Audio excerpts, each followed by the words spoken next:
मत मरने दो यार, कुछ गलत नहीं मांग रहे, राइट टू इक्वलिटी मांग रहे। क्या गलत मांग रहे तुमसे एसडीएम का पोस्ट मांग रहे। नहीं एग्जाम होगा चपरासी का नौकरी कर लेंगे, रिक्शा चला लेंगे, बाबूजी चलाते हैं हम भी चला लेंगे, इज्जत का कमाई है वो भी कर लेंगे। लेकिन जब काबिलियत है तो लड़ने दो ना, बराबरी करने दो ना। बस अपील करता हूँ भाई, कुछ गलत नहीं मांग रहे तुम लोग से। अधिकारी से उन लोग को समझ में नहीं आ रहा, क्योंकि उन लोग का बेटा कैम्ब्रिज ऑक्सफोर्ड में पढ़ रहा है। हम लोग को बड़ा बड़ा यूनिवर्सिटी में भी एडमिशन नहीं होता, दिल्ली यूनिवर्सिटी जेएनयू में भी एडमिशन नहीं होता था, क्योंकि जो उस समय मार्क्स पे होता था। तो एडमिशन लिया, सड़ा सा कॉलेज यूनिवर्सिटी अपना मगध यूनिवर्सिटी है, सब एडमिशन लेके पढ़ाओ। उसके बाद भी कोशिश में लगा हूँ कि कम्पीट करूंगा, यूपीएससी निकालूंगा। उसके बाद भी तुम लोग, अरे हमको राजनीति से कोई लेना देना नहीं है साहब, हमें अपना अधिकार दे दो।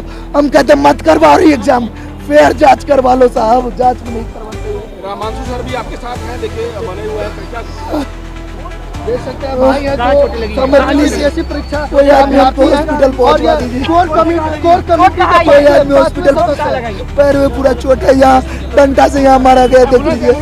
ये कोई कमेटी के 5वें सदस्य हैं जिनको नीतीश कुमार, मेरा नाम अमन कुमार है, कोई आदमी हमको हॉस्पिटल पहुंचवा दीजिए प्लीज। हमने आपको 2 तस्वीरें दिखाई, अपनी हक के लिए रोता अभ्यर्थी और सड़क पर आंदोलन में लाठी खाते छात्र।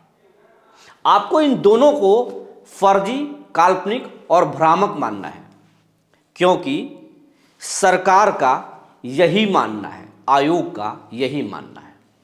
सरकार का कहना है पर्चे लीक हुए ही नहीं, सड़कों पर लाठियां चली ही नहीं। सरकार को बदनाम करने की साजिशें चल रही है, लोग सियासत कर रहे हैं। अगर बिहार में सच कुछ है तो नीतीश बाबू की सरकार और बीपीएससी आयोग।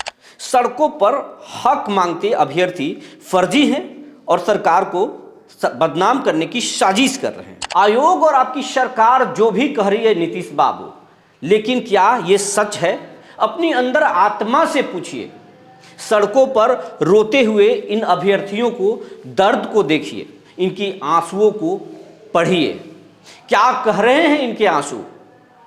ये अभ्यर्थी कोई नाटक के हिस्सा नहीं है, किसी सियासी दल के कार्यकर्ता नहीं है। अगर कार्यकर्ता होते तो सड़कों पर इस सर्द मौसम में, कपकपाती ठंड में आंदोलन नहीं करते, ये लाठियां नहीं खाते। आपके पुलिस जिस तरीके से उनके शरीर पर ठंडे पानी के बौछार डाले, ये आम आदमी बर्दाश्त नहीं कर सकता। अगर आपको इससे भी भरोसा नहीं हो रहा है तो इस अभ्यर्थी के जरा दर्द को सुन लीजिए। अगर सुन लीजिएगा और अगर अपने बेटे को इसमें बैठा करके देखिएगा तो आपको समझ में आएगा कि ये क्यों रो रहा है और क्या कह रहा है। जरा सुनिए इसके दर्द को। अरे हमको राजनीति से कोई लेना देना नहीं है साहब, हमें अपना अधिकार दे दो। हम कहते मत करवा रही एग्जाम, फेयर जांच करवा लो साहब, जांच भी नहीं करवाते। आपकी पुलिस तो कह रही है कि किसी भी छात्र को, किसी भी अभ्यर्थी को पीटा नहीं गया, सिर्फ रस्म अदायगी की गई, वाटर कैनन का प्रयोग नहीं हुआ। उन्हें अफसोस है। उनके कहने से तो लगता है कि आंदोलन में पटना की मौसम में थोड़ी गर्माहट आ गई थी, इसीलिए मौसम में नमी लाने के लिए पानी के बौछार अभ्यर्थियों पर छींटे गए ताकि अच्छे से वो आंदोलन कर सके। ये मजाक है नीतीश बाबू, ये मजाक है। आपके प्रशासन के लोग जो बोल रहे हैं वो मजाक से कम नहीं है। अगर ये रिपोर्ट को देश के किसी कोने में अगर लोग सुनेंगे और ख़ास करके अभ्यर्थी और पढ़ने वाले लोग सुनेंगे तो उनके रोंगटे भी खड़े हो जाएंगे। लेकिन आपके सिस्टम में बैठे लोगों के और अधिकारियों की चमड़ी इतने मोटे हैं कि उन्हें तो अभ्यर्थियों का ये दर्द सुना नहीं जा रहा। आपको बता रहे हैं ये अभ्यर्थी होते कौन हैं, ये दर्शकों के मन में चल रहा होगा कि ये कौन अभ्यर्थी हैं, क्या सियासी दल के एजेंट हैं, क्यों आखिर इस ठंड में लगातार आंदोलन कर रहे हैं। तो आपको अभ्यर्थियों के बारे में बता रहे हैं। ये उन गरीब लोगों के बच्चे हैं, ये उन मजबूर लोगों के बच्चे हैं जो बोर्डिंग स्कूल में नहीं पढ़ सकते, जो विदेशों में शिक्षा नहीं ले सकते।